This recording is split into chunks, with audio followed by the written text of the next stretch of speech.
Morning friends, আশা করি তোমরা ভালো আছো, সুস্থ আছো। Have a nice day. তো আজকে আমি সকাল সকাল এসে গেছি তোমাদের কাছে।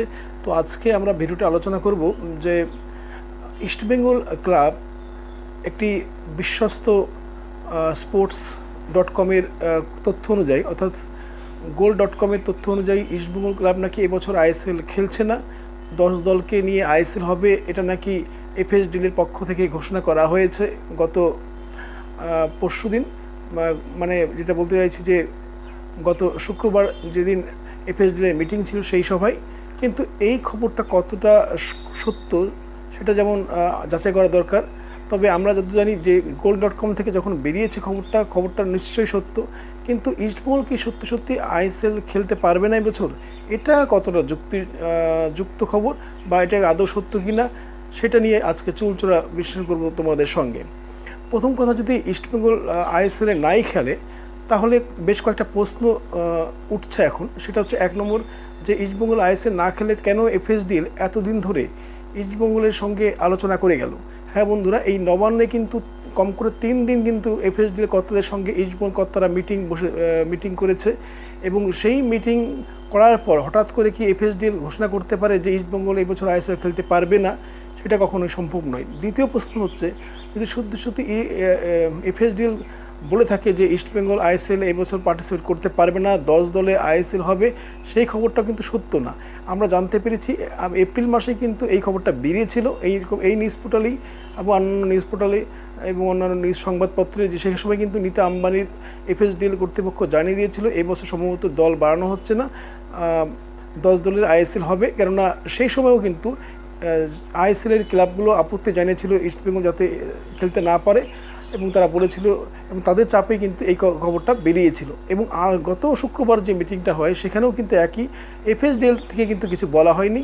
শুধুমাত্র সেখানে উপস্থিত যারা ছিল আইএসএলের ক্লাবগুলো, সেই 10 দলের প্রতিনিধিরা বলে যে ইস্টবেঙ্গল যদি আইএসএলে অন্তর্ভুক্ত হয় সেক্ষেত্রে খেলার সংখ্যা অনেক বেড়ে যাবে। ফলে এই প্যান্ডামিক অবস্থায়, অর্থাৎ এই যে করোনা ভাইরাস কোভিড-19, এই সময় কিন্তু ক্লাবগুলো মানে আইএসএল ক্লাবগুলো খরচ অনেক বেড়ে যাবে বেশি ম্যাচ খেললে, সেটা তারা করতে চাইছে না। সেই জন্যই সম্ভবত এই খবরটা বেরিয়েছে যে 10 দলে আইএসএল করা হবে। সেটা কিন্তু আদৌ সত্য কি না সেটা কিন্তু নিশ্চিত নই।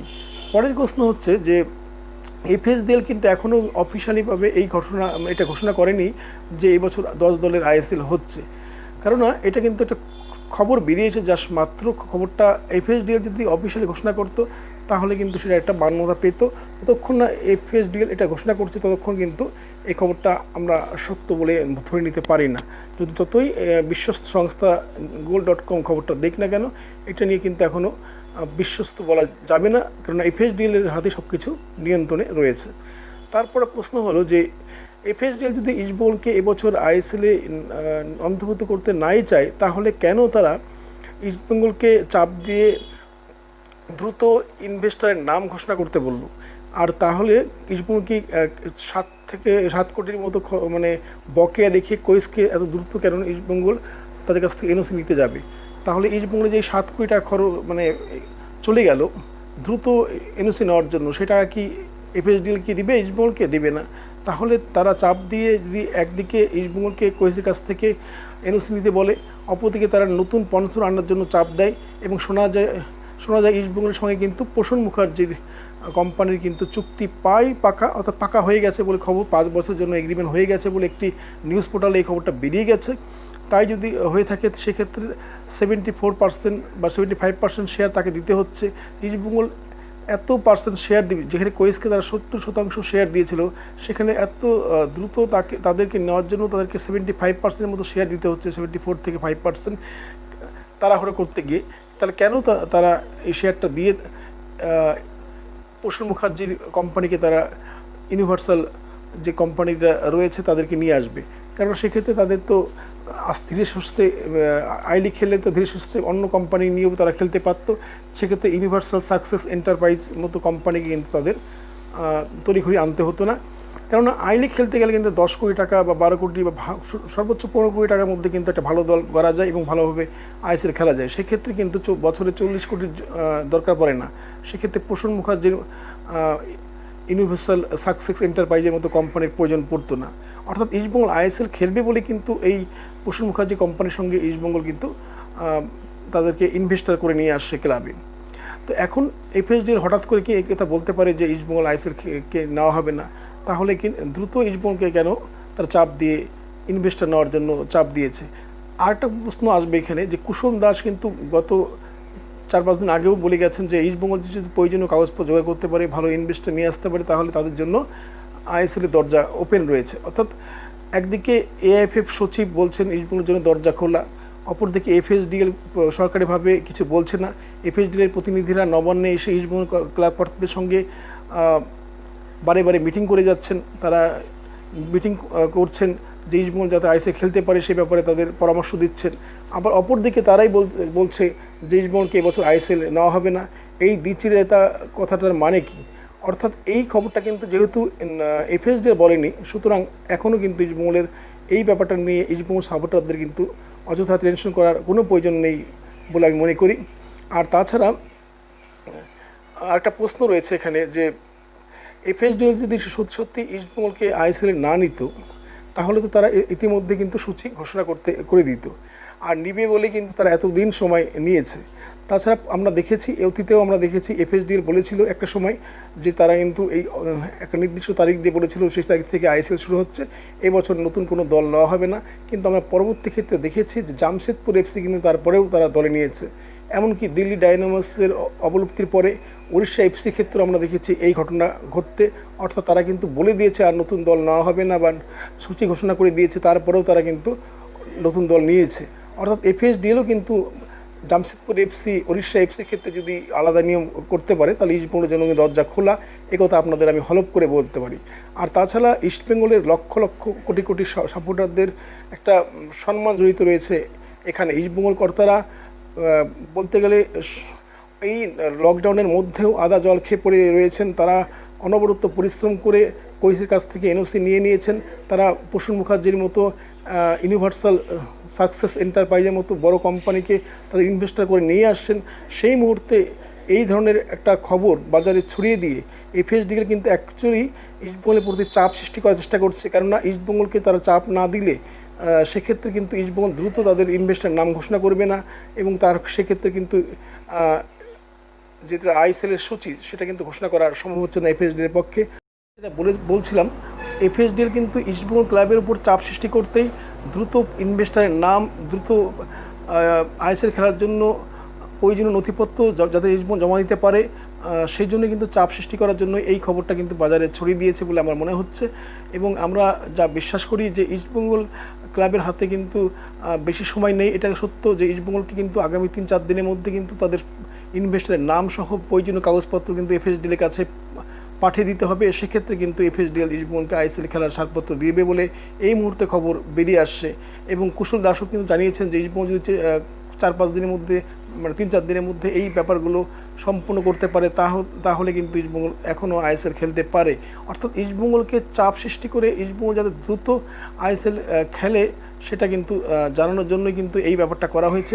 কেননা আর এফএসডিএল যদি এই কথাটা বলে থাকে যে 10 দলের আইএসএল হবে, তার একটা ব্যাখ্যা আমি আপনাদের দিচ্ছি কেন বলেছে। কেননা এফএসডিএল তো জানে না ইস্টবেঙ্গল আইএসএল খেলবে কি না, কেননা তখনও পর্যন্ত ইস্টবেঙ্গল কিন্তু একবারও বলেনি যে তারা আইএসএল খেলবে, এবং খেলার জন্য মুখে বললে হবে না, তারা কিন্তু এফএসডিএলের কাছে কোনো কাগজপত্র জমা দেয়নি বা এফএসডিএলের কাছে তারা আবেদন করেনি যে তারা আইএসএল খেলবে, তার জন্য তারা বিড ওপেন করতে চায় বা বিড তুলতে চায়, এরকম কিন্তু কোনো খবর সেই সময় এফএসডিএলের কাছে ছিল না। ফলে তারা জেনে গেছে যে আর কোনো দল আবেদন করেনি, ফলে 10 দলের আইএসএল হবে, সেটাই তারা বলেছে।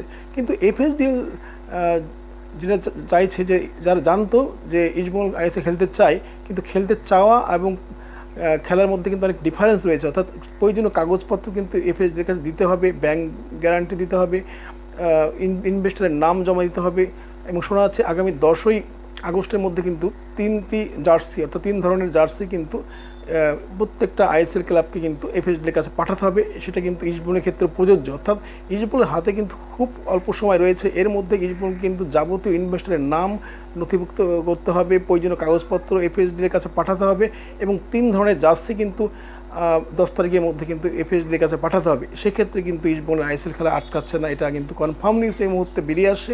আর তাছাড়াও ইস্টবেঙ্গলের উপর হাত রয়েছে মাননীয় মুখ্যমন্ত্রীর, রাজ্য সরকারের, কেননা রাজ্য সরকারের একটা চেষ্টার জন্যই কিন্তু ইস্টবেঙ্গল এখন আইএসএল খেলতে পারছে। ফলে রাজ্য সরকারের সঙ্গে কিন্তু এই এফএসডিএল কর্তৃপক্ষ অর্থাৎ রিলায়েন্স ইন্ডাস্ট্রির সঙ্গে কিন্তু মাননীয় মুখ্যমন্ত্রীর একটা সুসম্পর্ক রয়েছে। সেই সম্পর্ক কাজে লাগিয়ে মাননীয় মুখ্যমন্ত্রীও কিন্তু চাপ সৃষ্টি করে ইস্টবেঙ্গলকে আইএসএলে খেলাতেই পারেন, কেননা মনে হয় না যে মাননীয় মুখ্যমন্ত্রীর কথা রাখবেন না এফএসডির কর্তারা, এটা কিন্তু কখনোই হতে পারে না। আর তাছাড়াও ইস্টবেঙ্গলের এই হাজার হাজার লক্ষ লক্ষ সাপোর্টার রয়েছেন, তাদেরকে যদি ইস্টবেঙ্গল না খেলে তাদের কিন্তু হারাবে। এমনিতেই এবার আইএসএল হবে একটি নির্দিষ্ট বা দুটি নির্দিষ্ট মাঠে গোয়াতে, সেখানে কিন্তু সাপোর্টাররা মাঠে যাবেন না।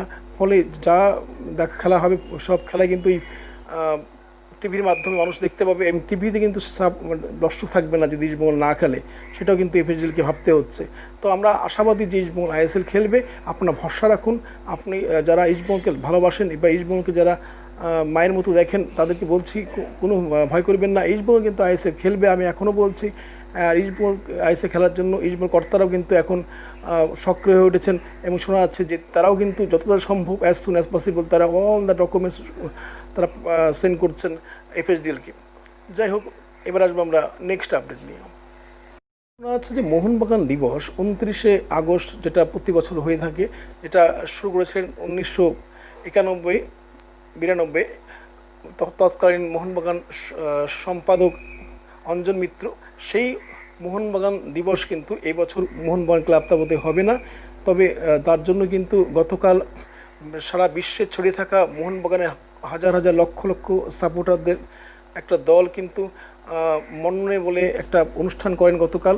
আমরা জানতে পেরেছি যে গতকাল সবুজ মেরুন সমর্থকদের এক ফ্যান ক্লাবের তরফ থেকে মননে মোহনবাগান নামে একটা অনুষ্ঠান করা হয়।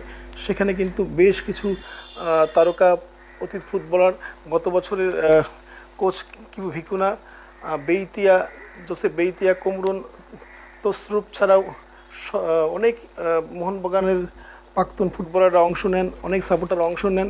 এই অনুষ্ঠান কিন্তু বেশ জনপ্রিয় হয়ে ওঠে। গতকাল অনেক মানুষ কিন্তু সেখানে অংশ নিয়েছিলেন।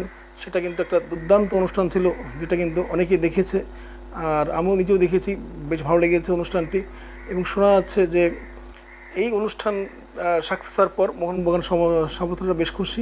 যদিও তারা এবছর মোহনবাগান দিবস হচ্ছে না, কিন্তু আমরা জানতে পেরেছি যে মোহনবাগান দিবসের দিন একটা সারপ্রাইজ রয়েছে মোহনবাগান সাপোর্টারদের জন্য। হ্যাঁ বন্ধুরা, তোমরা যারা মোহনবাগান সাপোর্টার রয়েছে, তোমাদের জন্য একটা দুর্দান্ত খবর সেদিনকে অপেক্ষা করছে। আমরা যা জানতে পেরেছি, টিভির পরে সন্ধ্যে ঝিঙ্গান যে মোহনবাগানে আসছে, এই খবরটা সম্ভবত 29শে আগস্ট ঘোষণা হতে পারে বলে এই মুহূর্তে খবর বেরিয়ে আসছে। অর্থাৎ 29শে আগস্ট কিন্তু মোহনবাগান কর্তারা জানিয়ে দিচ্ছেন, বা এটিকে মোহনবাগান সমর্থকরা জানিয়ে দিচ্ছেন যে সন্ধ্যে ঝিঙ্গান মোহনবাগানে আসছেন। এই খবরটা কিন্তু বেরিয়ে আসতে পারে বলে আমরা জানতে পেরেছি। তো এই ছিল আজকের আপডেট। ভিডিওটি ভালো লাগলে অবশ্যই লাইক করো, শেয়ার করো, এবং যাওয়ার আগে শুধু এটুকু বলবো, চ্যানেলটি অবশ্যই সাবস্ক্রাইব করো। তোমাদের সাবস্ক্রাইবের মধ্যে চ্যানেলটি এসে বৃদ্ধি ঘটুক এ কামনা করি।